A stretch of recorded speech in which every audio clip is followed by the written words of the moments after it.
Dans le but de ne pas réveiller l'enfant endormi, j'entrai silencieusement dans la maison, et quand j'entendis la voix moqueuse de mon mari venant de la cuisine, je me figeai.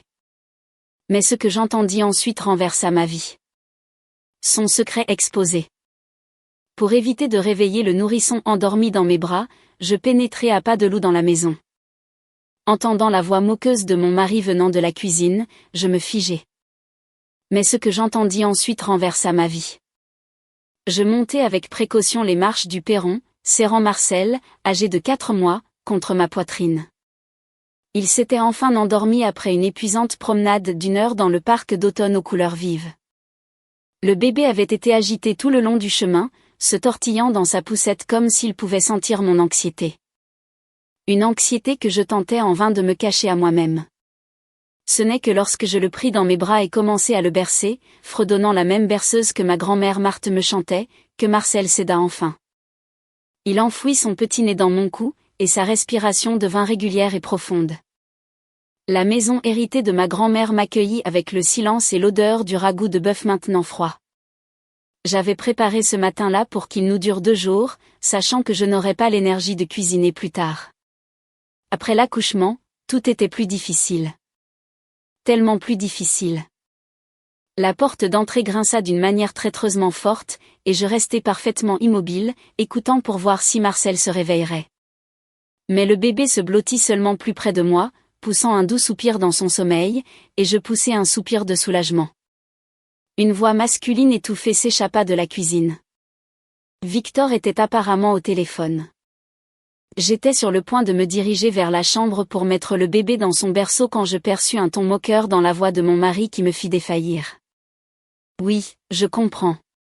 Je comprends, » disait Victor, sa voix teintée d'une familiarité condescendante qu'il ne montrait jamais avec moi. « Tu as pris la bonne décision. On ne vit qu'une fois.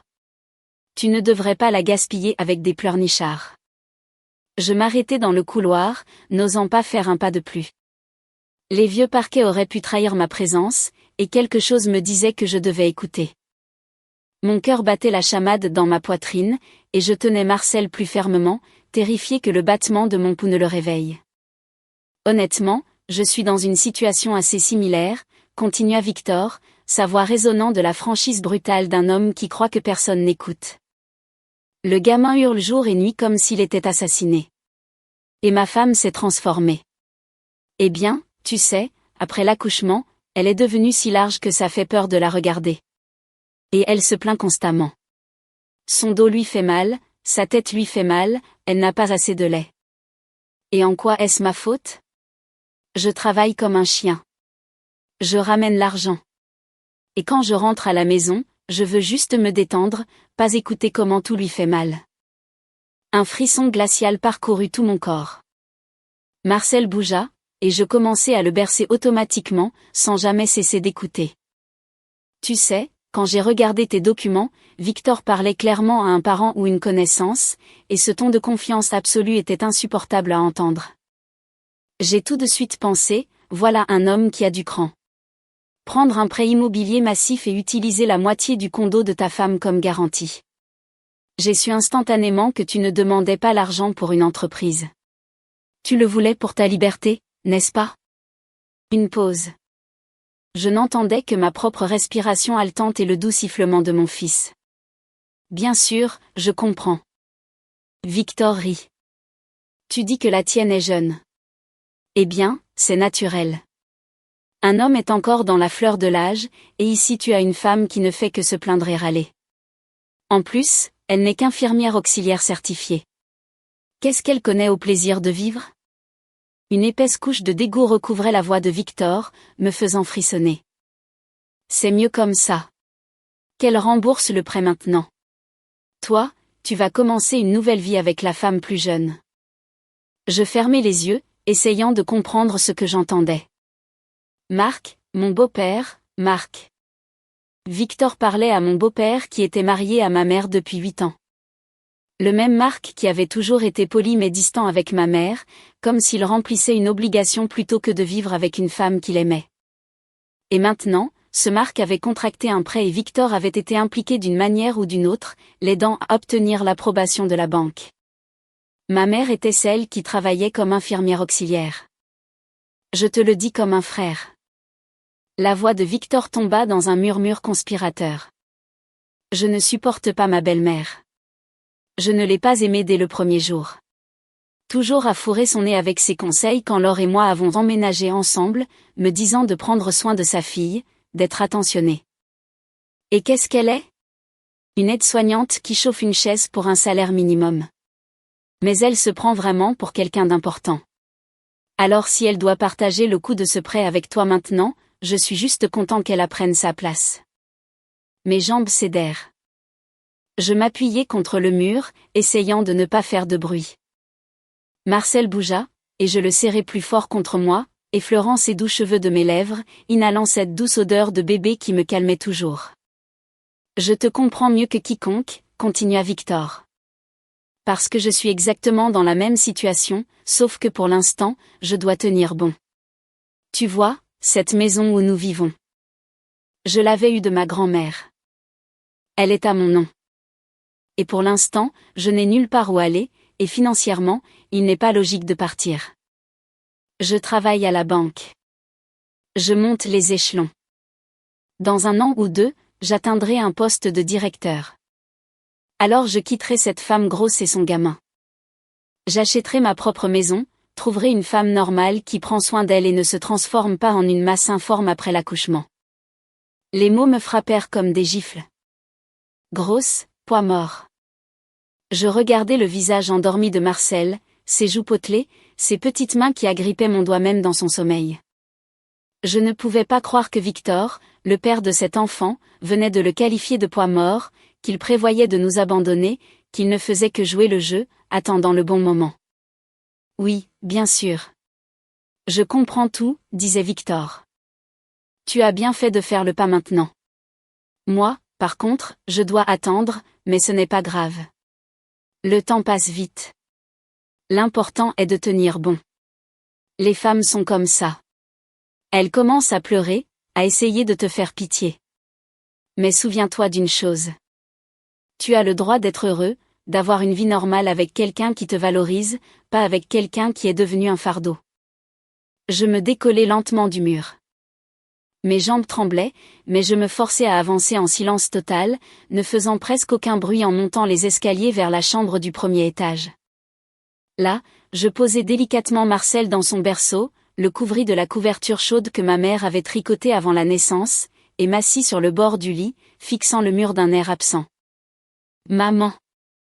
Ma mère était au travail en ce moment, nettoyant les sols de la clinique communautaire après son quart de jour, sans le moindre soupçon que Marc, ce salaud de Marc, avec ses sourires ironiques et sa fausse noblesse, avait mis un prêt massif à son nom et prévoyait de s'enfuir avec une jeune fille, la laissant payer la dette. Et Victor l'avait aidé. Pire, Victor admirait le plan parce qu'il rêvait de faire exactement la même chose. Il me supportait, moi et notre fils, seulement parce que la maison était pratique et que sa carrière n'était pas encore établie. Je m'assis dans la lumière tamisée de la chambre, écoutant Victor terminer son appel en bas et allumer la télévision. Une soirée normale, une vie normale, sauf que maintenant je connaissais la vérité. Et cette vérité brisait tout ce en quoi j'avais cru ces 5 dernières années.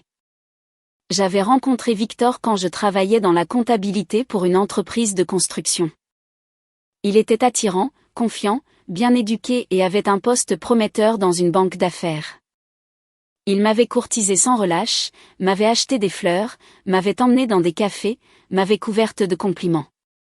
Après quelques relations ratées, je croyais avoir enfin trouvé l'homme qui me soutiendrait, qui construirait une famille avec moi. Grand-mère Marthe était décédée 1 an avant le mariage, me laissant cette solide maison de 3 chambres en banlieue, avec un jardin et une terrasse. Victor avait dit que c'était un signe du destin, que nous pouvions vivre seuls et ne pas être entassés dans des appartements loués. J'avais été ravie, manquant complètement de voir comment ses yeux s'étaient éclairés spécifiquement à la mention de la maison. Puis vint la grossesse difficile. Atteinte de prééclampsie et menacée de fausses couches, j'avais dû quitter mon emploi, passant des mois alité, terrifiée à l'idée de perdre le bébé. Victor devint plus froid, plus irritable. Il se plaignait de la difficulté de subvenir seul aux besoins de la famille, et je me sentais coupable, croyant sincèrement être devenu un fardeau. L'accouchement fut brutal. Une césarienne d'urgence suivie d'une longue convalescence. Mon corps changea, malgré tous mes efforts pour retrouver ma forme, le poids supplémentaire ne partit que lentement. Les vergetures restèrent et mes seins s'affaissèrent à cause de l'allaitement. Je voyais comment Victor détournait le regard quand je me changeais, comment il fronçait les sourcils quand Marcel pleurait la nuit. Mais je pensais que c'était temporaire.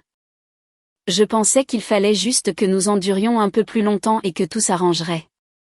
Il attendait simplement, attendant le moment de nous abandonner sans conséquence. Je me levai et marchai jusqu'à la fenêtre. Il faisait nuit tôt. Le crépuscule d'automne engloutissait déjà la cour où ma grand-mère cultivait des pommiers et des cerisiers.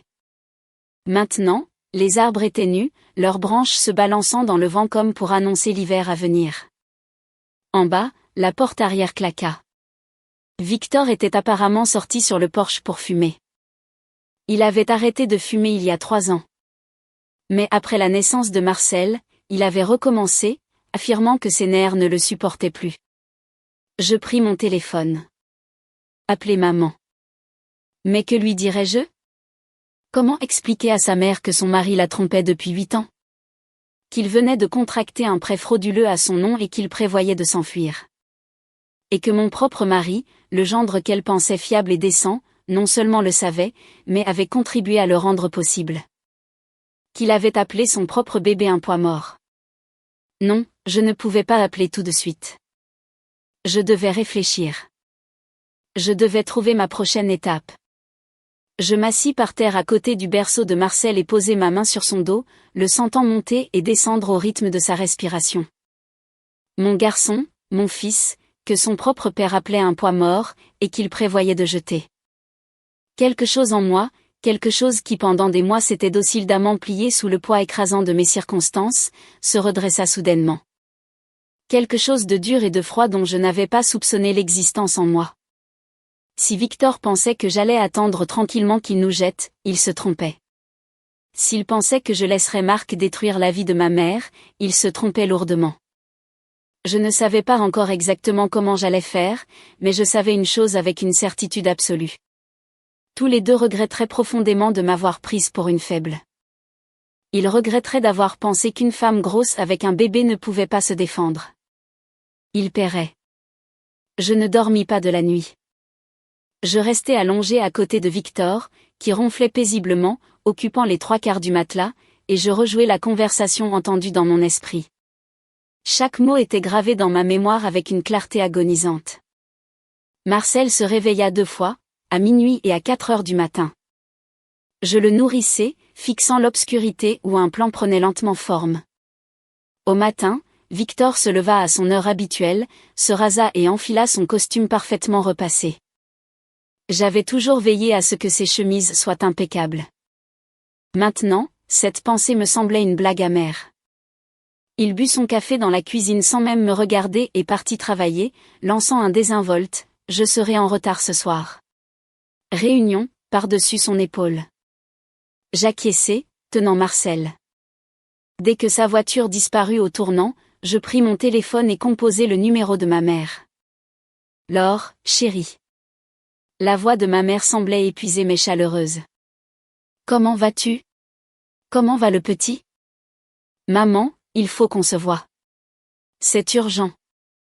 J'essayai de garder ma voix égale, mais quelque chose dans mon ton déclencha des alarmes chez ma mère. Qu'est-ce qui ne va pas? Tu es malade? C'est Marcel? Non, nous allons bien, mais j'ai besoin de te parler. S'il te plaît, viens aujourd'hui. Juste après le travail. Ma mère resta silencieuse un instant.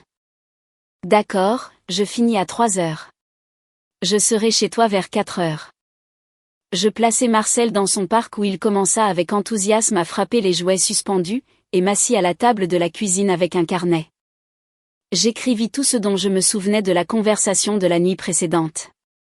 Puis j'ouvris mon ordinateur portable et commençai à faire des recherches sur les prêts immobiliers, les privilèges immobiliers et comment les obligations financières pouvaient être contestées si elles étaient garanties par la fraude.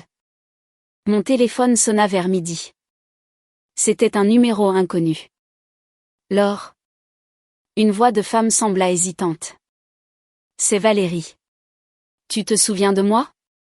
Valérie Bernard.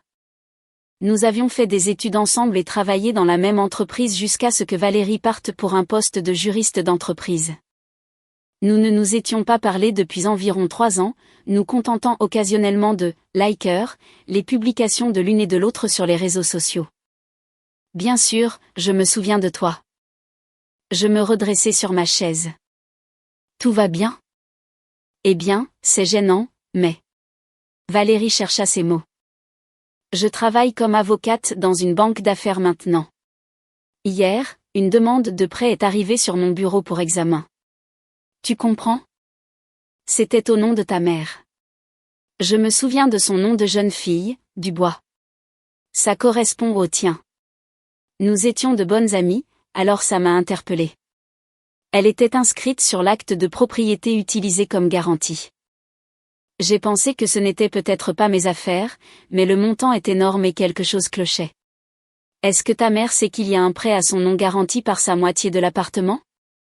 Je serrai le téléphone jusqu'à ce que mes jointures blanchissent. Je détendis rapidement ma main, me rappelant ma promesse de ne pas perdre le contrôle, même dans mon esprit. Valérie parla lentement, mesurant chaque mot. Aurais-tu besoin d'une aide professionnelle? Peut-être. Dis-moi exactement ce qui se passe. Je lui racontai ce que j'avais entendu, les projets de Marc et comment Victor avait d'une manière ou d'une autre facilité l'approbation du prêt. Oh mon Dieu! Valérie expira. Laure, tu es sérieuse? Si ton mari travaille à la banque et a utilisé sa position pour faire passer un prêt, c'est clairement une responsabilité pour l'agence. Et en plus de cela, si ta mère n'a pas donné son consentement et que sa signature a été falsifiée, Laure, c'est un crime fédéral. Que dois-je faire? Viens me voir demain avec ta mère. Je récupérerai les documents si je peux les obtenir et nous déciderons des prochaines étapes. Mais Laure, si tout est comme tu le dis, c'est une affaire criminelle. Je raccrochai et regardai Marcel, qui s'était endormi dans son parc, les bras grands ouverts. Une affaire criminelle. Mon mari pourrait faire l'objet d'une enquête fédérale, et c'est moi qui appuierai sur la gâchette. Ma mère arriva exactement à 4 heures. Je l'accueillis à la porte, et Marie lut instantanément la pâleur sur le visage de sa fille. Laure, tu me fais peur. Allons à la cuisine. Marcel dort. Nous ne devrions pas le réveiller. Nous nous assîmes à la table. En silence, je fis glisser une impression du contrat de prêt sur la table. Valérie me l'avait envoyé par email. Qu'est-ce que c'est?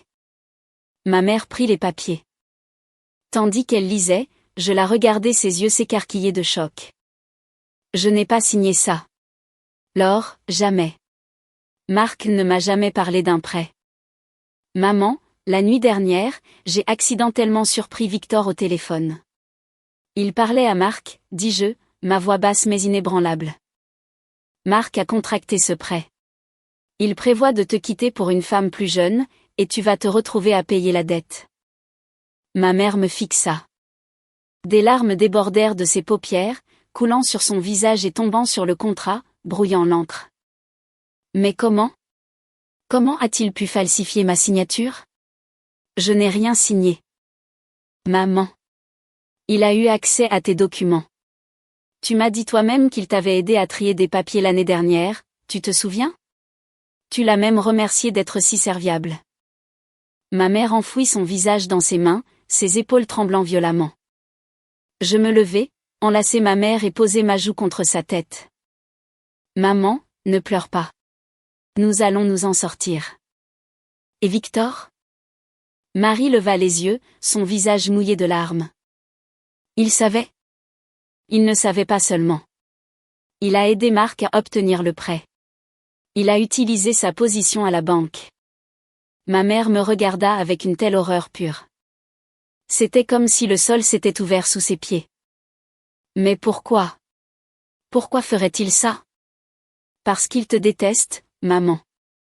Il pense que tu te mêlais toujours de tout avec tes conseils, que tu n'es pas assez bien. Il est content que ce soit toi qui paie pour l'erreur de Marc. Et maintenant? Ma mère articula les mots comme si chacun lui causait une douleur physique. Que allons-nous faire demain? Nous allons voir un avocat. Valérie, ma vieille amie du collège. Elle va nous aider. Nous allons contester le prêt, prouver que la signature est un faux et les punir tous les deux. Mais Laure, Victor est ton mari, le père de Marcel. Il appelle Marcel un poids mort, dis-je calmement, bien que ma mère tressaillit comme si elle avait été frappée. Et il dit que je suis grosse et dégoûtante après la grossesse. Il dit qu'il ne nous tolère que parce que cette maison est pratique et qu'il n'a pas encore obtenu sa promotion. Il prévoit de nous abandonner dans un an. Ma mère devint parfaitement silencieuse. Lentement, elle se leva, marcha jusqu'à la fenêtre et regarda longuement la cour d'automne, observant le vent arracher les dernières feuilles des branches. J'ai toujours eu l'impression que quelque chose n'allait pas avec Marc, dit-elle finalement. Mais je pensais que je réagissais de manière excessive. Il s'avère qu'il attendait juste son moment. Oui, il attendait, mais nous n'allons pas lui donner. Je me tins épaule contre épaule avec ma mère, regardant par la fenêtre ensemble. Valérie dit que si nous prouvons la falsification et l'implication de Victor, c'est un crime.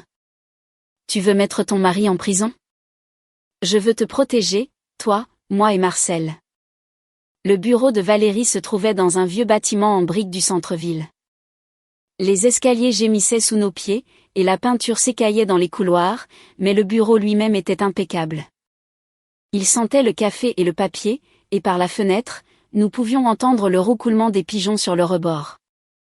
Valérie nous salua chaleureusement, nous installa dans des fauteuils usés mais confortables, et nous versa du café d'un thermos. Elle avait changé depuis le collège. Elle était plus sérieuse, hyper concentrée, ses cheveux tirés en un chignon serré, vêtue d'un tailleur pantalon élégant, mais ses yeux étaient exactement les mêmes, observateurs et gentils. Vous avez été intelligente de venir vite, dit-elle, étalant les documents sur le bureau. Dans des cas comme celui-ci, le temps est votre ennemi. Plus ça traîne, plus c'est difficile à prouver. Marie était assise, les mains serrées sur ses genoux. Je pouvais voir ses doigts trembler. Marcel dormait dans sa poussette près de la porte, ce qui était une petite bénédiction. J'ai examiné le contrat. Valérie mit ses lunettes et parcourut les pages. Le montant est énorme, un terme de 5 ans. La garantie est une part d'un appartement. Votre part, Marie. L'appartement est en copropriété, dit ma mère doucement, comme si elle craignait que quelqu'un dans la pièce voisine ne l'entende. Marc et moi possédons chacun la moitié, mais je n'ai jamais consenti à le mettre en garantie. La signature ici n'est clairement pas la vôtre. Valérie pointa une ligne sur le document. Je l'ai déjà comparé à la carte d'identité que vous avez fournie. L'inclinaison du M est complètement différente et la pression du stylo est fausse. Un expert en écriture peut facilement le prouver. Combien de temps cela prend-il, demandai-je. Si nous passons par la police, 1 semaine juste pour ouvrir le dossier, puis l'analyse d'experts. Au moins 1 mois de plus. Mais il y a une autre solution. Valérie se pencha en arrière sur sa chaise, enleva ses lunettes et pinça l'arête de son nez. Vous déposez une plainte formelle pour fraude directement auprès de la banque, en joignant une déclaration sous serment indiquant que vous ne reconnaissez pas la signature. La banque est légalement tenue de lancer une enquête interne. Et s'il confirme que le prêt a été émis frauduleusement avec l'aide d'un employé de la banque, Victor est licencié. Je terminai. Il ne sera pas seulement licencié. Il sera remis aux autorités. Abus de pouvoir. Potentiellement fraude d'entreprise à grande échelle. C'est sérieux. Marie regarda Laure, une question silencieuse dans ses yeux. Tu es sûre? Tu veux vraiment aller jusqu'au bout? J'acquiesçai. Oui. Je le voulais parce que je me souvenais que Victor m'avait traité de grosse et Marcel de poids mort parce qu'il prévoyait de nous larguer dès qu'il aurait sa promotion parce qu'il avait aidé un étranger à détruire la vie de ma mère. Il y a un autre problème, ajouta Valérie. Marc a déjà reçu l'argent. S'il s'enfuit maintenant, il sera difficile à retrouver. Nous devons faire cela pour qu'il ne soupçonne pas que vous connaissez ses plans. Comment faisons-nous cela? Marie finit par parler, sa voix un peu plus forte. Je ne peux pas faire semblant de ne rien savoir. Je ne pourrai pas le regarder dans les yeux. Tu n'auras pas à le faire. Valérie se leva et fit les 100 pas dans le bureau. Marie, as-tu une amie ou un parent chez qui tu peux rester quelques jours? J'ai une sœur à la campagne, à environ 80 km d'ici. Nous sommes très proches. Elle m'a souvent invitée. Parfait. Ce soir, quand Marc rentrera à la maison, tu lui diras que ta sœur est terriblement malade et que tu dois aller l'aider immédiatement. Fais une petite valise pour que cela paraisse crédible et pars à la première heure du matin. Laure et moi déposerons la plainte auprès de la banque demain. Et s'il se doute de quelque chose? Marie tordit l'ourlet de sa jupe. Pourquoi le ferait-il? Valérie se rassit. Tu as vraiment une sœur et tu lui rends vraiment visite. C'est une excuse tout à fait normale. Et pendant ton absence, il ne pourra pas te faire pression, te menacer ou manipuler la situation. J'écoutais. Je savais que le plan était inébranlable, mais quelque chose en moi résistait encore. Non pas parce que je me sentais mal pour Victor ou Marc, aucun des deux ne méritait la moindre pitié, mais parce que dès que cela éclaterait, ma propre vie changerait à jamais. Mon mari ferait l'objet d'une enquête criminelle. Il pourrait aller en prison fédérale. Je serais une mère célibataire. Oui, je possédais la maison, mais une maison ne pouvait pas être un père pour Marcel. Mais alors, quel genre de père était Victor s'il appelait son propre fils un poids mort? Laure. Valérie me regarda intensément. Tu comprends qu'il n'y a pas de retour en arrière possible? Une fois que nous aurons déposé cette plainte, les rouages commenceront à tourner. Enquête, déposition, procès, des mois, peut-être des années de litige. Je comprends. Je soutins son regard. Je suis prête. Alors voici exactement ce que nous allons faire. Valérie prit un stylo et commença à esquisser un calendrier sur un bloc-notes. Ce soir, Marie part chez sa sœur. Demain matin, Laure et moi nous rendons à la banque.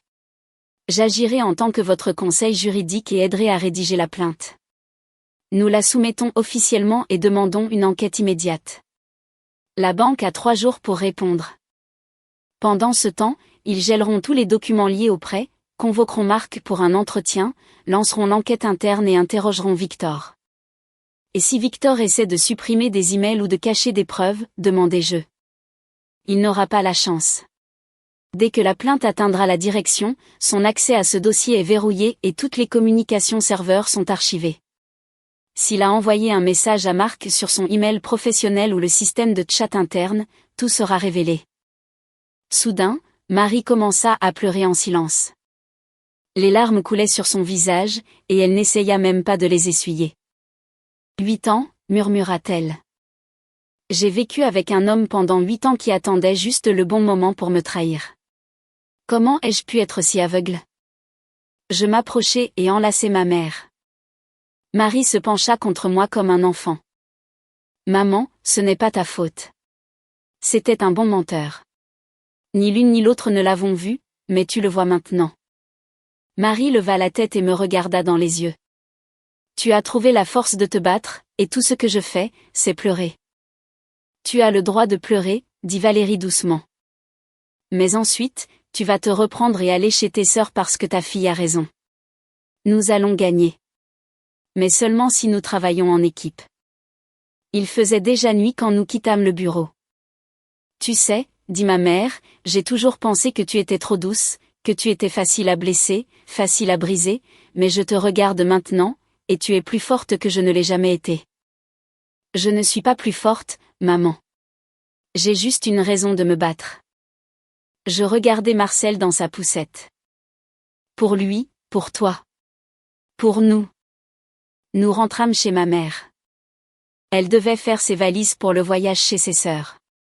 Et pendant tout le trajet, je pensais à la façon dont, demain, une toute nouvelle vie commencerait. Terrifiante, incertaine, mais honnête. Marc rentra vers 20h. Marie avait déjà préparé un petit sac de voyage et faisait les 100 pas nerveusement dans le salon, répétant mentalement ses répliques. J'étais assise dans la cuisine, tenant Marcel, regardant ma mère pâlir dès que la clé tourna dans la serrure.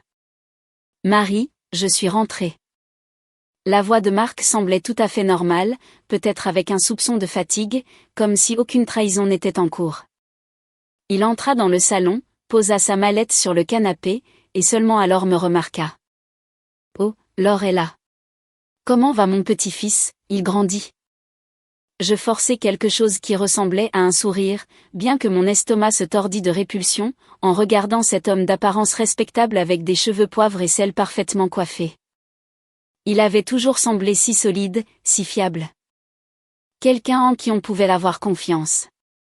Quelle sale blague. Marie sortit de la chambre, tenant le sac de voyage. Marc haussa les sourcils de surprise.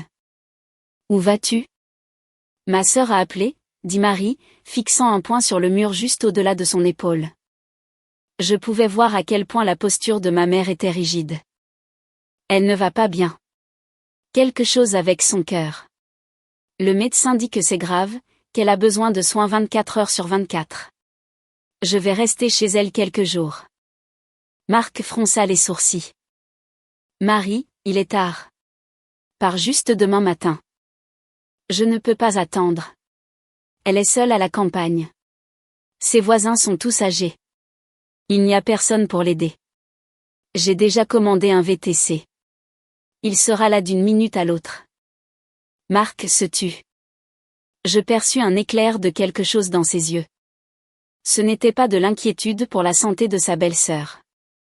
C'était une pure irritation que son emploi du temps soit perturbé. D'accord, dit-il finalement. Tu as assez d'argent liquide ? Laisse-moi te donner un peu pour la route. Merci, j'en ai assez. Marie ferma sa veste et prit le sac. Je t'appellerai quand j'arriverai. Elle me serra dans ses bras pour dire au revoir, une étreinte forte et désespérée, et me murmura à l'oreille, « Sois forte, ma chérie. » Quand la porte se referma derrière ma mère, je commençai à rassembler mes affaires pour rentrer à la maison. Marc alla à la cuisine, sortit des restes du réfrigérateur, les réchauffa au micro-ondes et s'assit à table. Il mangea en silence. Je le regardais, stupéfaite de la facilité avec laquelle il pouvait simuler, assis là si calmement, sachant que dans quelques jours, il abandonnerait tout et s'enfuirait avec sa maîtresse, laissant sa femme avec le fardeau de sa dette. « Comment va Victor ? » demanda Marc, en buvant bruyamment sa nourriture. « Tout va bien au travail ? » « Bien, » dis-je en berçant doucement Marcel, qui commençait à s'agiter. « Il a beaucoup à faire. Reste souvent tard. » « Bon homme. » Marc hocha la tête d'un air approbateur. « Il ira loin. » « Tiens bon, Laure. » Je gardai la bouche fermée. Si je l'ouvrais, je hurlerais toutes les pensées que j'avais sur ce « bon homme » et sur Marc lui-même. Mais je ne pouvais pas. C'était trop tôt. Je rentrai à la maison, épuisé par toutes ces visites. Marcel eut une crise, criant pour le confort de son propre berceau. Victor n'était toujours pas rentré du travail. Je posai le bébé, le nourrissais et chantai la berceuse habituelle, la chanson de grand-mère Marthe sur les terres lointaines, et faillis craquer en pleurs à la fin.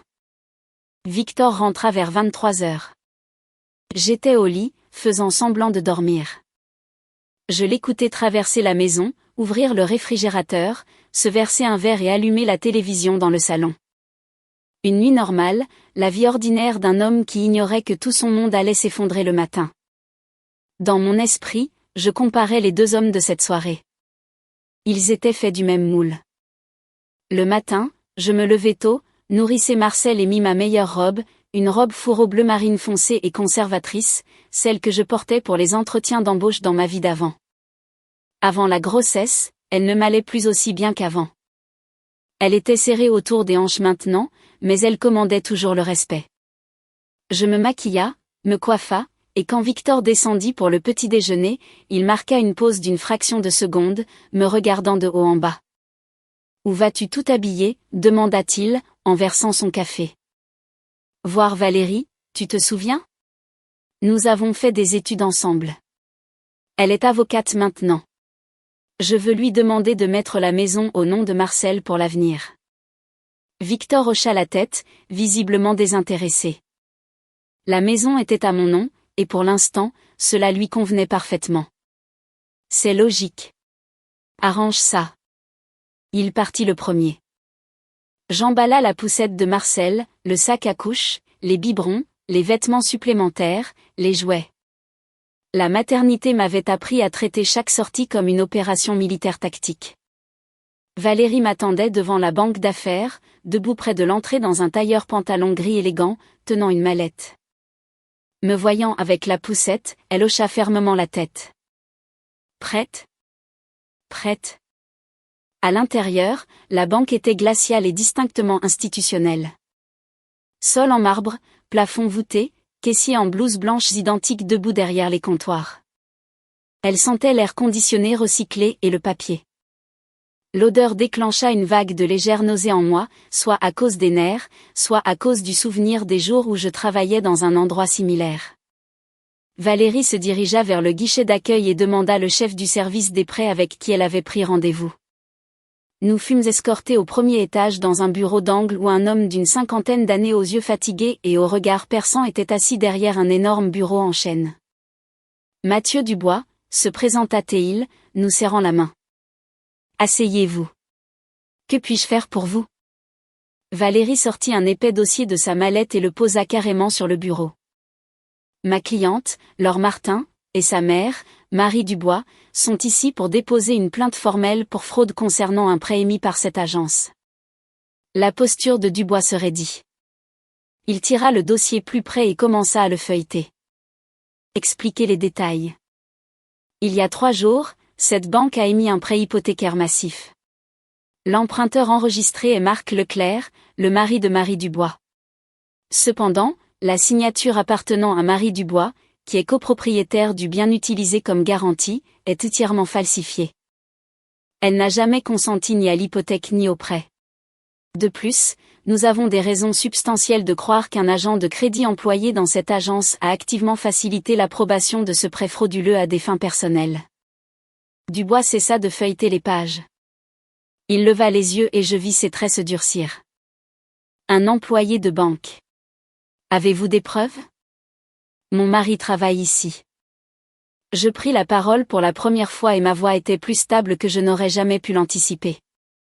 Victor Martin, agent de crédit. Je l'ai accidentellement surpris lors d'un appel téléphonique avec Marc Leclerc. Il a explicitement déclaré qu'il avait fait passer le prêt, sachant pertinemment que les fonds seraient utilisés à d'autres fins que celles indiquées sur la demande. Dubois se pencha en arrière dans son fauteuil en cuir. Je le regardai peser la gravité de l'accusation. C'est une allégation incroyablement sérieuse. Vous comprenez que si cela est vérifié, votre mari sera licencié immédiatement et fera face à des accusations criminelles fédérales. Nous impliquons le FBI dans les fraudes hypothécaires. Je comprends, répondis-je, ajustant Marcel sur mes genoux alors que le bébé jouait avec un hochet. Et je suis entièrement prête à témoigner. Dubois resta silencieux pendant un long moment, regardant des papiers à moi, puis à Valérie. Bien, dit-il finalement. Nous lançons une enquête interne immédiatement. Je retire tous les documents liés à ce prêt. Ces emails professionnels et ces communications seront vérifiés si nous vérifions la falsification et découvrons des preuves de l'implication de notre employé. Nous remettrons cela directement aux forces de l'ordre fédéral. Je rentrai à la maison vers l'heure du déjeuner. Pendant tout le trajet, je ne pouvais pas me débarrasser d'un étrange sentiment de détachement, comme si je regardais un film sur la vie de quelqu'un d'autre, avec une femme qui me ressemblait. Marcel dormait profondément dans sa poussette, bercé par le mouvement. Je m'assis dans ma cuisine avec une tasse de thé froid entre les mains, essayant de digérer ce que je venais de faire. J'avais appuyé sur l'interrupteur. Une machine impitoyable et irréversible était en train de s'activer au fond des entrailles de la banque. Des dossiers étaient retirés. Des emails étaient vérifiés. Des témoins étaient emmenés dans des pièces sans fenêtre. Dans quelques heures, au plus tard demain, Victor saurait. Il saurait. Et il réaliserait que c'était moi qui l'avais fait. Sa femme, la femme qu'il jugeait grosse et inutile.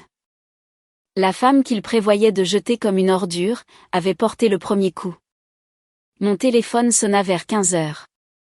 Laure, je suis chez mes sœurs. Je suis bien arrivée. Et comment ça s'est passé de ton côté ? Nous avons déposé le rapport. Ils ont dit qu'ils commençaient l'enquête aujourd'hui. Ma mère devint silencieuse. Je l'entendais respirer vite et peu profondément au téléphone. Maman, comment vas-tu? Tu tiens bon? J'essaie. Ma sœur n'arrête pas de me demander ce qui ne va pas, mais je ne peux pas encore lui dire. Je lui ai juste dit que j'avais besoin de quitter la ville quelques jours. C'est intelligent. Reste tranquille jusqu'à ce que les choses se tassent. Elles raccrochèrent. L'épuisement me frappa comme une tonne de briques. Je n'avais pas bien dormi depuis des jours, et mon corps réclamait du repos, mais le sommeil était impossible. Mes pensées tournaient comme un hamster dans une roue, parcourant tous les scénarios possibles.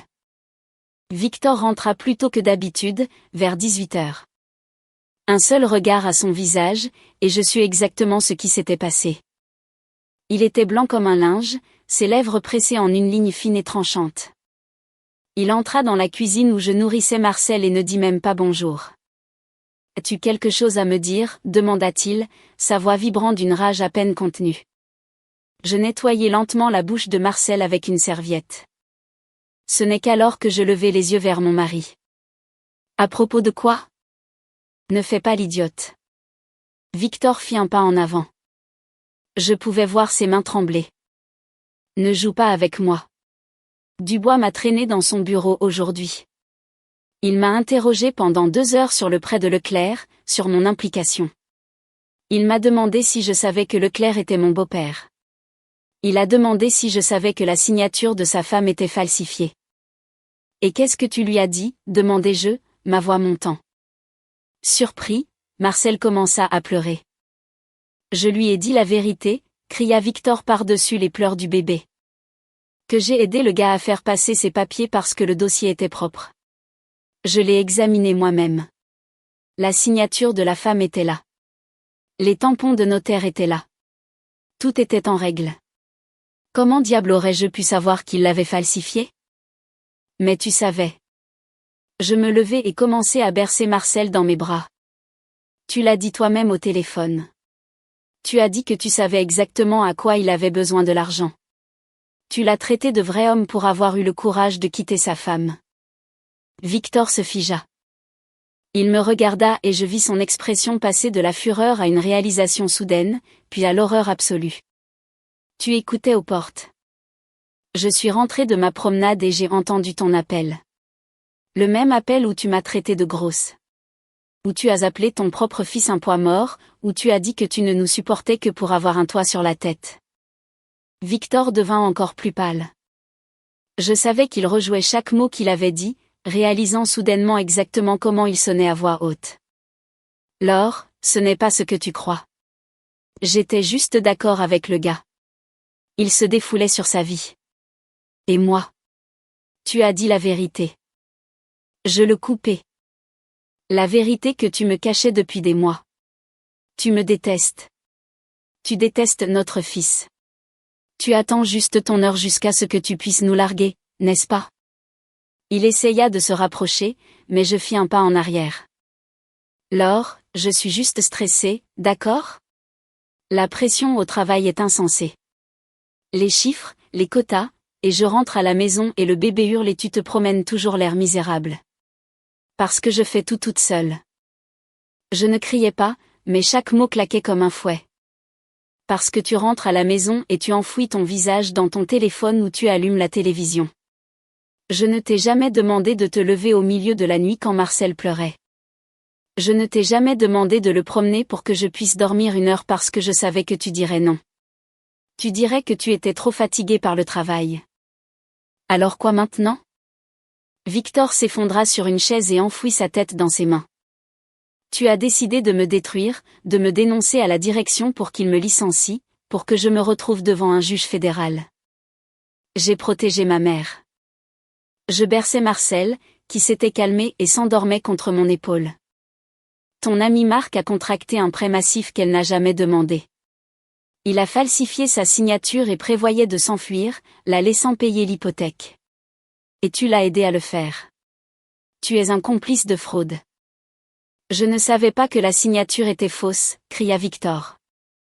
De l'intérieur de la maison, la voix paniquée de Marie résonna dans les escaliers. Laure, tout va bien? Tout va bien, maman. Je répondis sans quitter Victor des yeux. Je le regardais, et je réalisais qu'il ne restait plus aucune pitié en moi. Seulement la réalisation épuisante que cet homme ne changerait jamais. Il serait toujours une victime. Il blâmerait toujours le monde, jamais lui-même. Qu'est-ce que tu veux? Demanda-t-il finalement. Tu veux que je parte? D'accord. Je fais ma valise tout de suite. Tu ne comprends pas, n'est-ce pas? Je m'assis en face de lui, ajustant Marcel. Tu ne pars pas seulement. Tu vas répondre de ce que tu as fait. La banque enquête. S'ils trouvent la preuve de ta participation à la fraude, et ils la trouveront, tu perdras ton emploi. Et ensuite tu passeras en jugement. Tu vas envoyer le père de ton fils en prison. Père. Je ris amèrement. Tu l'as appelé un fardeau. Tu as dit que tu en avais marre de ses pleurs. Tu as prévu de le quitter dès que ce serait financièrement pratique pour toi. Quel genre de père es-tu? Victor se leva si violemment que sa chaise tomba. Tu vas le regretter. Tu penses que tu peux survivre seul avec un bébé? Comment vas-tu payer les factures? N'attends pas de pension alimentaire. Je te ferai vivre un enfer. Essaie. Je le regardai droit dans les yeux, dénué de peur. Garde juste à l'esprit que j'ai un enregistrement de notre conversation en ce moment, et j'ai enregistré ton appel téléphonique d'hier. Je les envoie à mon avocate pendant que nous parlons. Donc, si tu prévois de te venger, j'y réfléchirai à 2 fois. C'était un bluff. Il n'y avait pas d'enregistrement. J'avais juste écouté du couloir et l'avais mémorisé. Mais Victor ne le savait pas. Je le regardais hésiter. Tu m'as enregistré? Bien sûr que oui. Ou pensais-tu vraiment que j'étais aussi stupide, inutile et grosse que tu le disais? Victor resta là comme s'il avait été frappé par la foudre. Je savais que j'avais gagné la manche. Il était terrifié. Terrifié par les conséquences légales. Terrifié de réaliser que sa femme était 10 fois plus forte qu'il ne l'avait jamais cru. Sors, Victor, dis-je doucement. Fais tes valises et quitte ma maison aujourd'hui, et tout ce qui arrivera ensuite arrivera. Victor partit en moins d'1 heure. Il fourra ses affaires dans un sac de sport à la hâte, comme terrifié que je puisse changer d'avis et le retenir. Il claqua la porte d'entrée assez fort pour faire trembler les fenêtres. Debout au milieu du salon avec Marcel dans mes bras, j'écoutais le moteur de la voiture démarrer. Les pneus patinèrent sur l'allée en gravier et le vrombissement du moteur s'estompa au loin. Silence. Je traversai la maison, m'arrêtant dans chaque pièce, essayant de savoir si je ressentais du soulagement, de la peur ou du regret. Mais tout ce que je ressentais était un épuisement profond. Il était si lourd que je ne savais pas si j'avais la force de monter les escaliers. Je posai Marcel dans son berceau, m'assis sur le bord du lit et me permis enfin de pleurer en silence pour ne pas le réveiller. Les larmes coulaient sans effort, sans sanglots ni halètement, comme si mon corps purgeait un poison qui s'était accumulé pendant des jours, 5 ans. J'avais passé 5 ans à construire une famille, à croire en cet homme, à lui donner un enfant, et il n'avait fait qu'attendre le bon moment pour limiter ses pertes et s'enfuir. Si je n'avais pas entendu cet appel, quand aurais-je découvert la vérité? Quand Victor aurait décidé qu'il était prêt, aurait-il laissé une note sur le comptoir de la cuisine ou aurait-il simplement froidement déclaré qu'il ne m'aimait plus? Mon téléphone vibra. Un message de Valérie. Comment vas-tu? Victor a-t-il découvert? Je répondis. Il sait. Il est parti. Quel est l'état de l'enquête? La réponse arriva presque instantanément. Dubois a promis une mise à jour d'ici demain midi. Ils examinent un mois de ses emails. Accroche-toi. Accroche-toi. Comme si c'était si facile de s'accrocher quand ta vie implose devant toi. Quand tu es soudainement une mère célibataire sans emploi, sans argent et avec un avenir incertain. Oui, je possédais la maison, mais on ne mange pas de placoplâtre. Oui, j'avais ma mère, mais ma mère avait sa propre crise massive à gérer. Je me levai et marchai jusqu'à la fenêtre. Dehors, le crépuscule s'épaississait, transformant le ciel en un gris sale et meurtri, le genre de gris qui n'existe qu'à la fin de l'automne, lorsque la nature se prépare à l'hiver et cache sa beauté derrière des couches de nuages et de grésil. Les arbres de l'arrière-cour se balançaient dans le vent. Soudain, je me souvins de grand-mère Marthe marchant entre les pommiers, cueillant des fruits dans son tablier, riant en m'apprenant à distinguer une pomme mûre d'une pomme aigre. « Regarde, ma chérie, disait ma grand-mère. La vie est comme un pommier. Certaines années, tu as une énorme récolte. D'autres années, les branches sont nues. Mais si tu en prends soin, si tu ne l'abandonnes pas, il finira par porter ses fruits. Peut-être pas tout de suite, mais il le fera. Je n'avais pas pris soin de la cour depuis des années. Je n'avais pas eu le temps. Et d'ailleurs, Victor disait toujours que c'était une perte d'énergie inutile quand on pouvait juste acheter des pommes au supermarché. Maintenant, les arbres étaient sauvages et envahis de mousse. Seul le vieux cerisier près de la clôture produisait encore de petites cerises acides, mais il était vivant. Le lendemain commença par un appel de la banque. Mathieu Dubois me demanda de venir à 14 heures. Il dit que l'enquête était terminée et qu'il devait examiner les conclusions. Son ton était strictement professionnel, complètement dépourvu d'émotion, ne laissant absolument rien transparaître. J'y allais seule. Je laissai Marcel avec Mireille, ma voisine âgée, qui avait toujours adoré les bébés et était ravie de le garder quelques heures. Dans le bureau de Dubois, il y avait une autre femme vêtue d'un blazer élégant. Elle se présenta comme Lucie Dupont, la responsable de la sécurité d'entreprise de la banque. « Asseyez-vous, Laure. » Dubois me désigna l'une des chaises. Quelque chose dans sa voix me tendit. Nous avons mené un audit approfondi du prêt émis à Marc Leclerc, ainsi que des circonstances entourant son approbation. Et qu'avez-vous trouvé ? Lucie Dupont ouvrit un dossier, en sortit plusieurs feuilles de papier et les fit glisser sur le bureau vers moi. Tout d'abord, la signature appartenant à votre mère sur les documents hypothécaires est indéniablement falsifiée. L'analyse graphologique le confirme avec une probabilité de 98%.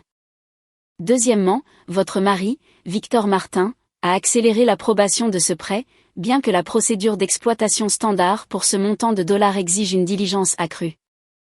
Donc, il est coupable. Ce n'est pas si simple, dit Dubois en croisant les doigts sur le bureau. Je remarquai qu'il avait l'air épuisé, comme s'il n'avait pas dormi non plus. Techniquement parlant, votre mari n'a pas violé la lettre du protocole. Les documents semblaient en règle. La signature était là. Les tampons notariés ont été vérifiés. Oui, il a précipité l'approbation, mais un avocat de la défense pourrait arguer que c'était simplement un employé trop désireux de conclure une affaire. Nous n'avons pas de preuves concrètes et directes de collusion entre lui et Leclerc, mais il s'envoyait des SMS, il s'appelait. La panique monta en moi. Vous avez vérifié ces communications? Oui, Lucie Dupont hocha la tête. Et nous avons trouvé exactement 3 emails entre eux au cours du mois dernier. Tous strictement professionnels, demandant des mises à jour sur la demande de prêt. Rien de personnel, rien d'incriminant. S'ils ont conspiré, ils ont été assez intelligents pour ne pas le faire sur les serveurs de l'entreprise, alors il s'en sortira? Nous mettons fin à son emploi, déclara Dubois fermement. Pour avoir manqué de diligence accrue et pour un mauvais jugement professionnel qui a exposé la banque à des responsabilités. Nous pouvons faire cela. Mais des accusations criminelles, Laure, sans preuve irréfutable de collusion, le procureur ne touchera pas à ça. Ils verront cela comme un litige interne en matière de ressources humaines. Et Marc? Nous avons convoqué Monsieur Leclerc pour un entretien ce matin, Lucie vérifia ses notes. Il s'est présenté tout à fait calme, incroyablement confiant. Il a explicitement nié avoir falsifié la signature. Il prétend que sa femme a signé les documents juste devant lui et qu'elle ne s'en souvient tout simplement pas parce qu'ils étaient pressés. Il nous a assuré qu'ils avaient un merveilleux mariage et que tout cela n'était qu'un malentendu. Il ment. Nous savons qu'il ment. Nous le soupçonnons. Mais tant que votre mère ne dépose pas de plainte officielle auprès de la police pour usurpation d'identité, ne se soumet pas à une analyse graphologique médico-légale officielle sous la supervision de la police et ne porte pas activement plainte, nous avons les mains liées. Honnêtement, nous ne devrions même pas vous divulguer cela. Nous le faisons seulement par courtoisie envers Valérie. Je me laissai tomber sur ma chaise. Le sol s'ouvrait sous mes pieds. Je pensais avoir appuyé sur un interrupteur imparable, que le système prendrait le relais et rendrait justice sur un plateau d'argent. Maintenant, je réalisais combien d'étapes épuisantes, combien de preuves et combien d'endurance pure cela allait réellement prendre. Que dois-je faire ? Allez à la police avec votre mère, dit Dubois, sa voix s'adoucissant en quelque chose de presque paternel. Déposez un rapport. Exigez que le procureur ouvre une enquête pour fraude. Soumettez-vous à l'analyse médico-légale. C'est un processus long et brutal, mais c'est votre seule option. Et si Marc s'enfuit ? Il a l'argent. Mais s'il essaie de fuir sans effectuer de paiement, nous mettons un privilège sur la propriété et entamons la saisie. Nous le signalerons. C'est au moins une certaine protection. Je sortis de la banque et me tins sur les marches d'entrée, fixant aveuglément la circulation, les gens qui se précipitaient, une ville vivant sa propre vie sans remarquer ma petite tragédie privée. Un SUV noir s'arrêta au trottoir. Marc en sortit. Je reconnus instantanément sa posture confiante et le gris de ses tempes. Il me repéra, marqua une pause d'une seconde et s'approcha des marches. « Laure, dit-il. » Sa voix ne contenait aucune colère, aucune peur, seulement une arrogance fatiguée et condescendante. « Pourquoi fais-tu ça ? Penses-tu sincèrement que tu aides ta mère ?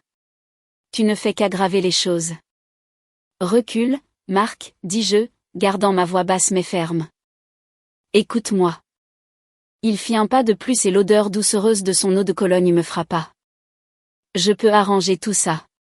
Je peux conclure un accord avec la banque. Rembourser le principal, mais seulement si toi et ta mère abandonnez ce cirque. Quel cirque ? Tu as falsifié sa signature ? Prouve-le. Il eut un petit sourire. Tu as des preuves ? Je le regardai. Je regardais son sourire suffisant, la certitude absolue dans les yeux d'un homme habitué à se dérober à toutes les conséquences de sa vie. Et quelque chose en moi se mit en place. Je n'avais plus peur. Je n'étais plus confuse. Je ne ressentais qu'une rage froide et calculée qui dissipa le brouillard de mon cerveau. Les preuves arrivent, dis-je doucement. L'analyse médico-légale de la police, le témoignage sous serment de ma mère, les images de vidéosurveillance de la banque, tout ce dont le procureur a besoin pour une inculpation pour crime. Laure. Laure. Marc secoua la tête avec une pitié feinte. Tu n'as aucune idée de ce dans quoi tu t'engages. Ces procès traînent pendant des années. Avocat de la défense, déposition, audience interminable.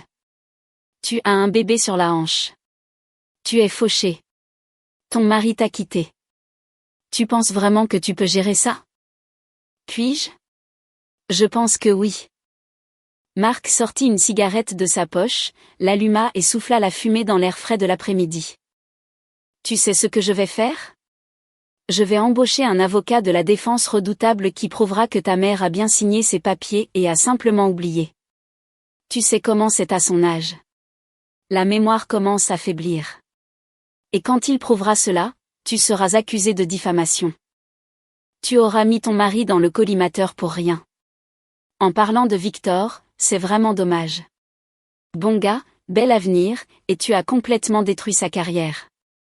Je tournai les talons et m'éloignai sans regarder en arrière, bien que je puisse sentir ses yeux me percer le dos. Ce n'est que lorsque j'eus parcouru un pâté de maison que je me permis de prendre une profonde inspiration tremblante. Mes mains tremblaient. Mon cœur battait la chamade, mais je n'avais pas craqué. Je n'avais pas crié, et je ne l'avais pas laissé voir à quel point ces mots m'avaient blessé. Mireille m'attendait à la maison avec Marcel. Le bébé dormait, et la femme âgée le berçait avec la tendresse d'une grand-mère. Merci, Mireille. Je pris mon fils, le serrai contre ma poitrine et inhalai son odeur, le parfum le plus réconfortant du monde. Oh, ce n'est rien, ma chérie. Mireille ajusta son foulard autour de son cou, se préparant à partir. Tu n'as qu'à crier si tu as besoin de moi pour le garder. Je serai ravie. Comment vas-tu, ma chère ? Tu as l'air pâle. Les yeux tout rouges. Juste un peu de stress familial. Je vais m'en sortir. Je forçais un sourire. C'est juste une période difficile. Quand la voisine partit, je posai Marcel dans son berceau et descendis à la cuisine. Je m'assis à table avec mon carnet, celui où j'avais tout planifié, et commençai à noter de nouveaux objectifs. Si Marc engageait un requin, j'avais besoin de mon propre avocat. Valérie était brillante, mais elle représentait la banque, l'institution au centre de la fraude. J'avais besoin d'un avocat de la défense indépendant. J'ouvris mon ordinateur portable et commençai à chercher, spécialiste de la fraude, avocat de la défense, avis de client, classement du barreau. Je lus jusqu'à minuit, jusqu'à ce que mes yeux soient lourds et brûlants, et je finis par réduire la liste à 5 noms. J'appellerai pour des consultations le matin. Le lendemain matin, mon téléphone vibra avec un SMS de ma mère. Laure, Marc a appelé. Il dit que je dois retirer la plainte à la banque, que tout cela n'est qu'un grand malentendu. Je ne sais pas quoi faire. Je l'appelai immédiatement. La voix de ma mère tremblait. Laure. Il a l'air si convaincant. Il a dit que je l'avais signé. Que j'avais juste oublié. Que ça m'arrivait parfois, comme quand je perdais mes clés. Maman, arrête. Je claquai, me surprenant par ma propre dureté. Je devais projeter une confiance absolue. C'est du gaslighting pur et simple. Il essaie de te faire peur pour que tu recules, mais nous ne reculons pas. Tu m'entends? Nous allons jusqu'au bout. Mais il a dit qu'il engageait un avocat. Et nous aussi. J'appelle des avocats aujourd'hui. Nous trouverons le meilleur. Avec quel argent, Laure? Les avocats sont chers. Je fis une pause. Vraiment, avec quel argent? J'avais un minuscule fonds d'urgence, ce qui restait de mon congé maternité, et les cadeaux en argent de la fête de naissance de Marcel. Cela couvrirait les frais de consultation, mais pas de quoi payer les honoraires complets d'un procès. Je vais vendre des bijoux, dis-je finalement. Grand-mère Marthe m'a laissé ses boucles d'oreilles en or et sa bague. Je n'en ai pas besoin maintenant, mais j'ai besoin de l'argent. Laure, non. Ce sont des objets de famille. Les objets de famille ne vont pas te sortir d'un foyer pour sans-abri. L'argent, oui. Oui, je les vends. Elles convinrent que ma mère reviendrait après-demain. Elle devait laisser à Marc assez de temps pour se détendre et supposer que ses tactiques d'intimidation avaient fonctionné. Pendant ce temps, je préparerais les dossiers pour la police. Le premier avocat que j'appelai refusa l'affaire, disant que c'était trop risqué avec un manque de preuves concrètes liant l'employé de banque. Le second cita des honoraires qui me firent brouiller la vue. Le troisième écouta attentivement, posa des questions précises et finit par soupirer. Écoutez, Laure, je prends l'affaire, mais je vais être honnête avec vous. C'est un coup de dé. 50-50e. Si votre mère refuse de céder, si l'expert légiste de la police confirme la falsification, et si nous pouvons trouver des témoins qui peuvent corroborer que Marc agissait de manière suspecte, nous pouvons gagner. Quels sont vos honoraires? 2000 €. La moitié d'avance, la moitié après le verdict. Si nous perdons, j'annule la deuxième moitié. Je fis le calcul dans ma tête. J'avais 400 € d'économie. Les boucles d'oreilles et la bague vintage pourraient probablement rapporter 300 € dans un monde piété si j'avais de la chance. Cela faisait 700 €. Où trouverais-je le reste? Contracter un prêt personnel? Quelle banque prêterait à une femme sans emploi, séparée, avec un nourrisson? Mes amis s'étaient lentement éloignés après le mariage. Non par méchanceté, juste la vie qui s'en mêlait. À part ma mère, je n'avais pas de famille à qui demander. Laissez-moi y réfléchir, dis-je à l'avocat. Je vous rappellerai demain. Cette nuit-là, après que Marcel ait été baigné et endormi, je m'assis à la table de la cuisine, fixant le mur, complètement à court d'options. Mon téléphone sonna. Numéro inconnu. Laure? C'est Mathieu Dubois de la banque. Oui. Je n'appelle pas à titre officiel. La voix de Dubois semblait fatiguée, mais remarquablement gentille. Je voulais juste vous dire quelque chose. Je sais que vous traversez un enfer en ce moment, et je voulais juste dire que j'admire votre courage. La plupart des gens n'auraient pas l'estomac de faire ce que vous faites. Merci. Mais ce n'est pas du courage. Je n'ai juste pas le choix. Il y a toujours un choix. Vous auriez pu rester silencieuse, baisser la tête, mais vous avez choisi de vous battre. Cela signifie quelque chose. Il s'éclaircit la gorge. Écoutez, j'ai un vieil ami qui est un avocat de la défense fantastique, un homme très honnête. Il pourrait être prêt à prendre votre affaire. Laissez-moi vous donner son numéro. Je n'ai pas beaucoup d'argent, monsieur Dubois. Parlez-lui quand même. Peut-être que vous pourrez trouver un plan de paiement ou des honoraires conditionnels. Ne perdez pas espoir. Je notai le numéro, le remerciai chaleureusement et raccrochai. Pour la première fois depuis des jours, mes yeux se remplirent de larmes, non pas de désespoir, mais d'un sentiment de soulagement écrasant. Je réalisai que le monde n'était pas entièrement composé de personnes hostiles et indifférentes. Il y avait des étrangers prêts à me tendre la main, n'attendant rien en retour. Je montai, m'allongeai à côté du berceau de Marcel et tendis la main à travers les barreaux pour toucher sa petite épaule chaude. Le garçon respirait régulièrement, rêvant, complètement inconscient de l'ouragan qui déchirait nos vies. Je me jura de faire tout ce qu'il faudrait pour le protéger. Je voulais qu'il grandisse dans un monde où la justice comptait vraiment, où les salauds subissaient les conséquences, même si je devais me traîner en enfer pour y arriver. L'avocat que Dubois m'avait recommandé me donna rendez-vous le lendemain. Il s'appelait Laurent Jean Mammer. Quand j'entrai dans son bureau, un espace exigu rempli jusqu'au plafond de dossiers et de livres de droit, donnant sur une rue animée du centre-ville, je sus instantanément que ce type n'était pas là juste pour l'argent. Il avait la soixantaine, les cheveux gris coupés courts et de profondes rides de rire autour des yeux, celles que l'on obtient en plissant les yeux sur des dossiers juridiques sous des néons bon marché. Il me salua chaleureusement, m'offrit une chaise, me versa du thé et écouta toute l'histoire sans m'interrompre une seule fois. Il se contenta de hocher la tête et de prendre des notes sur un bloc-notes.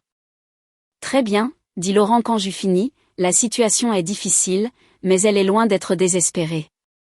Le point clé ici est votre mère. Elle doit être prête à aller jusqu'au bout. Marc va la presser, la menacer, peut-être même essayer de l'acheter. Tiendra-t-elle bon? Elle le fera, dis-je, projetant une confiance que je ne ressentais pas entièrement. Ma mère était une survivante, mais des années de vie avec Marc l'avaient entraînée à maintenir la paix et à éviter les conflits. Bien. Alors voici le plan de jeu. Première étape, nous déposons un rapport formel d'usurpation d'identité et de fraude auprès du commissariat de police local. Je vous aiderai à rédiger l'affidavit afin que le procureur ne puisse pas le rejeter. Deuxième étape, nous insistons pour l'analyse graphologique médico-légale indépendante. Troisième étape, nous recueillons des témoins. Y a-t-il quelqu'un qui peut corroborer que votre mère n'avait absolument aucune connaissance de ce prêt? Je réfléchis un instant. Ma mère travaillait à la clinique communautaire. Elle y avait des amis, des femmes à qui elle se confiait dans la salle de pause. Il y a une femme nommée Marguerite. C'est la collègue et l'amie proche de ma mère. Ma mère lui dit tout. Parfait. Nous avons besoin d'une déposition écrite de sa part. Maintenant, parlons argent. Laurent enleva ses lunettes, les nettoya avec un chiffon en microfibre et les remit. Mathieu Dubois m'a informé de votre situation financière. Mes honoraires sont de 1 200 €. 600 € d'avance, et les 600 restants seulement si nous obtenons un verdict favorable. Si le procureur abandonne l'affaire, je ne perçois pas la seconde moitié. Cela vous convient-il? J'acquiesçai, sentant quelque chose de chaud, quelque chose qui ressemblait dangereusement à de l'espoir fleurir dans ma poitrine. Cela me convient parfaitement. Merci beaucoup. Ne me remerciez pas encore. Laurent sourit avec fatigue. Ce sera un combat acharné, et la victoire n'est pas garantie, mais nous allons leur donner du fil à retordre. Je quittai son bureau avec l'impression que, pour la première fois, je ne menais pas une guerre seule. J'avais du renfort. Quelqu'un qui connaissait la loi, connaissait le système, et n'allait pas me laisser tomber à mi-chemin. J'appelai ma mère. Maman, j'ai trouvé un avocat. Un bon. Il prend l'affaire. Dieu merci. Ma mère expira à l'autre bout du fil. Lors, j'étais assise ici à me demander, et si j'avais vraiment fait une erreur? Et si je l'avais signé et que j'avais juste oublié? Maman, arrête. Ma voix claqua comme un fouet. Tu sais pertinemment que tu n'as jamais signé de document hypothécaire. Marc essaie de te déstabiliser et ça marche. Mais si tu recules maintenant, il gagne. Il s'enfuit avec sa petite amie et tu passes le reste de ta vie à payer sa dette. Si tu fais défaut, la banque saisit ta moitié de l'appartement et tu te retrouves à la rue. Est-ce ce que tu veux? Ma mère devint silencieuse. Je pouvais entendre sa respiration haletante. Tu as raison, murmura-t-elle. Je suis désolée. Il m'a juste manipulée. Mais tu as raison. Je n'ai rien signé du tout, et je vais le prouver. Exactement. Reviens demain comme prévu. Nous allons directement au commissariat de police. Je rentrai à la maison, nourrissais mon fils, jouais avec lui sur le tapis, puis le sortis sur la terrasse arrière. Il faisait étonnamment doux pour une fin d'automne dans le centre de la France. Le soleil perçait les nuages, peignant la cour d'une lumière dorée. Marcel suivait les feuilles qui tombaient avec ses grands yeux et souriait d'un sourire sans dents, et cette vue me serra le cœur d'un amour féroce. Ce soir-là, Valérie appela. Laure, j'ai entendu dire que tu avais retenu Jean mon mère. Excellent choix. Il est de la vieille école, un homme honnête. Il l'est, Valérie. Merci. Si tu n'avais pas découvert ça. N'en parle pas, m'interrompit Valérie doucement. Je suis juste contente de l'avoir découvert à temps. Écoute, une dernière chose. Je fouillais dans certains dossiers auxquels j'ai accès. Marc a contracté un petit prêt automobile il y a environ 3 ans. Il a fait défaut, a traîné les pieds, puis l'a miraculeusement remboursé en une seule fois. Nous pourrions utiliser cela pour établir un schéma de prise de dette qu'il n'a pas l'intention de payer. C'est énorme. Cela établit un profil. Cela prouve qu'il est une personne à problème. Je transmettrai le dossier à Jean Manmère. Je la remerciais encore. J'avais l'impression d'assembler enfin les pièces d'un gigantesque puzzle, construisant un dossier en béton contre Marc. Pièce 1, la signature falsifiée. Pièce 2, le prêt automobile non remboursé. Pièce 3, les témoignages de ma mère et de Marguerite. Pièce 4, l'implication de Victor, si je pouvais un jour le coincer. Mais Victor était un fantôme. Il était parti et personne ne savait où il logeait. J'avais essayé de l'appeler plusieurs fois pour régler des questions logistiques, mais son téléphone renvoyait directement à la messagerie vocale. Peut-être avait-il quitté la région. Ou peut-être se cachait-il simplement. Sans qu'il ne témoigne, lier Marc à la fraude bancaire allait être une bataille difficile. Le lendemain, je me rendis à un mont-de-piété local. J'apportai les boucles d'oreilles et la bague, un ensemble vintage lourd en or serti de petites pierres. Le prêteur sur gage les pesa sur une balance numérique, loucha à travers une loupe de bijoutier et secoua la tête. Je peux vous donner 300 €. La pureté n'est pas terrible. J'eus envie de marchander, mais je savais que c'était une perte de temps. Je pris l'argent. En sortant du magasin, je ressentis une vive douleur de chagrin. C'étaient les dernières pièces de grand-mère Marthe. Des souvenirs physiques d'une époque où le monde semblait simple et sûr. Maintenant, ce n'était que des billets pour payer un avocat. Mais si les vendre protégeaient ma mère et mettaient Marc derrière les barreaux, ma grand-mère aurait été la première à me dire de les mettre en gage. Grand-mère Marthe disait toujours que la famille était plus importante que les objets, les vivants valaient plus que leurs morts. Ma mère arriva le lendemain matin en autocar, portant sa petite valise. Elle avait l'air exténuée. Les jours passés à se cacher à la campagne n'avaient pas été des vacances. Elle avait passé toutes les nuits éveillée, terrifiée par l'avenir. Laure, dit-elle, me serrant fort dans ses bras dans l'entrée. J'ai peur. J'ai peur aussi, maman. Mais nous allons nous en sortir ensemble. Nous nous assîmes dans la cuisine, bûmes du café, et je lui expliquai le plan de bataille. D'abord, le commissariat de police, puis l'analyse graphologique médico-légale.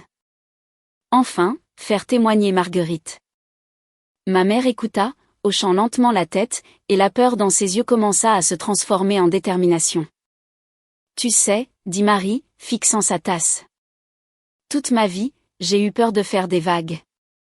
J'ai toujours essayé de plaire à tout le monde. De maintenir la paix. Et où cela m'a-t-il mené ? Cela a fait que Marc me regardait comme un paillasson sur lequel il pouvait s'essuyer les pieds. Eh bien, j'en ai fini d'être silencieuse. Absolument. Je lui serrai la main. Nous sommes plus fortes qu'il ne le pense.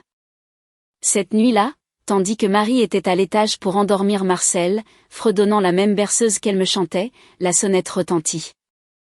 J'ouvris la porte et trouvai Victor sur le porche. Il avait l'air affreux, mal rasé, des cernes sous les yeux, portant une chemise froissée. Il se tenait là dans la lumière du porche, me fixant d'un air absent. « J'ai besoin de te parler, dit-il enfin. » Je ne le laissai pas entrer. Je me tins, bloquant l'entrée, fixant l'homme qui, il y a à peine une semaine, avait été mon mari, mon partenaire, le père de mon enfant. Maintenant, il ressemblait à un parfait étranger. C'était comme si j'avais passé 5 ans à vivre avec un fantôme. « Parle, dis-je sèchement. » Ils m'ont viré. Victor passa une main sur son visage. Je remarquai que ses mains tremblaient toujours. Ils m'ont traîné dans le bureau du directeur des ressources humaines ce matin et m'ont licencié pour faute grave. Ils ont dit que j'avais violé les protocoles de conformité fédéraux. Ils ont dit que j'avais causé un préjudice de réputation à la banque. Et que veux-tu de moi ? De la sympathie ? Je veux que tu retires la plainte. Laure, écoute, je sais que j'ai merdé. Je sais que j'ai dit des choses horribles, mais je ne pensais pas que tu irais jusqu'à la bombe atomique. Je me défoulais, tu comprends ? Te défouler en me traitant de grosse ? En traitant notre bébé de poids mort ? Les poings de Victor se serrèrent, sa mâchoire tressaillit. Je suis désolée, j'ai fait une erreur. Mais cela signifie-t-il que tu dois ruiner toute ma vie ? Je n'ai pas de travail. Je n'ai pas de revenus. Ma réputation est déchirée. Qui va embaucher un agent de crédit avec une résiliation pour non-conformité à son dossier ? Tu as aidé un arnaqueur à voler ma mère. Tu étais ravi qu'elle soit ruinée, et maintenant tu pleures les conséquences. Je ne savais pas que la signature était falsifiée, cria Victor. De l'intérieur de la maison, la voix paniquée de Marie résonna dans les escaliers. Laure, tout va bien ? Tout va bien, maman. Je répondis sans quitter Victor des yeux. Je le regardai, et je réalisai qu'il n'y avait plus aucune pitié en moi. Seulement la réalisation épuisante que cet homme ne changerait jamais. Il serait toujours une victime. Il blâmerait toujours le monde, jamais lui-même. Pars, Victor, et ne reviens pas. Et Marcel ? Je suis son père. Père ? Le gars qu'il a appelé un fardeau. Le gars qui a prévu de le quitter. Tu sais ce que je pense ? Marcel a de la chance que tu partes maintenant, avant qu'il ne soit assez grand pour se souvenir de toi. Victor resta silencieux, stupéfait. Un mélange chaotique d'émotions traversa son visage. Rage, ressentiment et un regard fugace et fabriqué de remords. Tu vas le regretter, cracha-t-il. Quand tu seras fauché, vivant seul avec un enfant qui hurle. Tu vas regretter de m'avoir mis à la porte. Non. Je secouai lentement la tête. Je ne le regretterai pas parce qu'être seul est 1000 fois mieux que d'être avec un lâche qui me méprise. Je lui claquai la porte au nez sans attendre de réponse. Je m'appuyai contre le bois lourd, écoutant ses pas s'éloigner sur les marches du porche, écoutant sa voiture démarrer et écoutant le bruit du moteur disparaître dans la nuit calme de la banlieue. Ma mère descendit les escaliers à pas de loup et me regarda avec de grands yeux inquiets. C'était Victor ? C'était lui, mais il est parti maintenant. Une semaine plus tard, Marie et moi nous rendîmes au commissariat de police local et déposâmes une plainte officielle. Laurent Jean Mamère avait rédigé les documents si méticuleusement que le procureur n'eut d'autre choix que de prendre l'affaire au sérieux. Il contenait chaque fait, chaque preuve, chaque déclaration de témoin. Un grand jury fut convoqué. L'analyse médico-légale fut ordonnée et Marc fut assigné à comparaître. Marc tenta de s'en tirer. Il engagea un avocat de la défense tapa accent grave l'œil qui défendit la thèse que Marie Dubois avait bien signé les documents, mais souffrait d'une démence précoce et avait simplement oublié. Mais l'expert en écriture de l'État démolit cette théorie à la barre, témoignant avec 99% de certitude que la signature était un faux grossier. Marguerite, la collègue de la clinique, témoigna que Marie s'était plainte du comportement erratique et secret de Marc pendant des mois et que Marie n'avait jamais mentionné avoir demandé une deuxième hypothèque. Le procès dura 3 mois éprouvants. 3 mois de nerfs à vif, de nuits blanches, d'immense joie et de profond découragement. Mais à la fin, le jury déclara Marc Leclerc coupable de fraude hypothécaire et d'usurpation d'identité. Le juge lui infligea une peine de 3 ans de prison avec sursis assortie d'une stricte probation et lui ordonna de verser une restitution intégrale à la banque. L'hypothèque frauduleuse fut annulée et l'appartement de Marie fut entièrement dégagé du privilège. Je m'assis dans la galerie de la salle d'audience, serrant la main de ma mère tandis que le juge lisait la sentence. Quand le marteau frappa, Marie commença à pleurer silencieusement, pressant un mouchoir sur son visage, un poids énorme s'étant enfin levé de sa poitrine. Je ne pleurais pas. Je fixai Marc, qui se tenait à la table de la défense, flanqué de huissiers. Il semblait avoir 10 ans de plus, creusé, entièrement dépouillé de l'arrogance qu'il portait autrefois comme une armure. Quand nous sortîmes du palais de justice, l'air sentait le printemps. La neige de l'hiver avait enfin fondu. Les bourgeons gonflaient sur les arbres et le soleil brillait chaudement, promettant un nouveau départ. « Maman, viens habiter avec moi », dis-je. « Reste avec nous jusqu'à ce que tu décides de la suite. »« Merci, ma chérie. » Marie me serra dans une étreinte serrée. « Tu es mon héroïne. Tu sais ça. » Nous restâmes là sur le trottoir animé, nous tenant l'une l'autre tandis que la ville s'agitait autour de nous.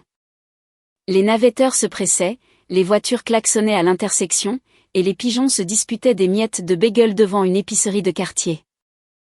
1 mois plus tard, je décrochai un emploi dans un petit cabinet d'expertise comptable. Les associés me permirent de travailler à temps partiel et même de télétravailler, afin que je n'aie pas à mettre Marcel à la crèche tout de suite. Ma mère m'aida avec le bébé, et lentement la couleur revint aux joues de Marie. Elle recommença à sourire. Victor appelait toutes les quelques semaines, exigeant de voir son fils, mais je le rejetais toujours.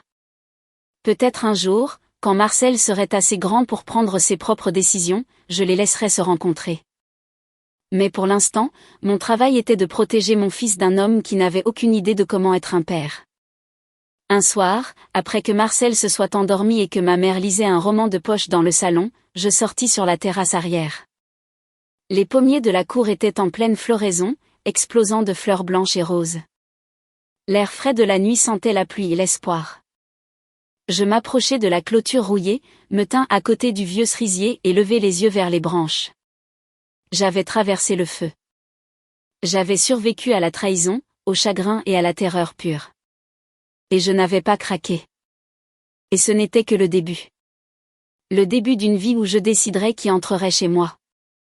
Une vie où mon fils grandirait en sachant que la vérité et la justice comptaient vraiment. Une vie où ma mère ne se laisserait plus jamais traiter comme un paillasson. La vie était vraiment comme le pommier de grand-mère Marthe. Si tu t'en occupes, si tu refuses de l'abandonner, il finira par porter ses fruits. Peut-être pas tout de suite, mais il le fait toujours.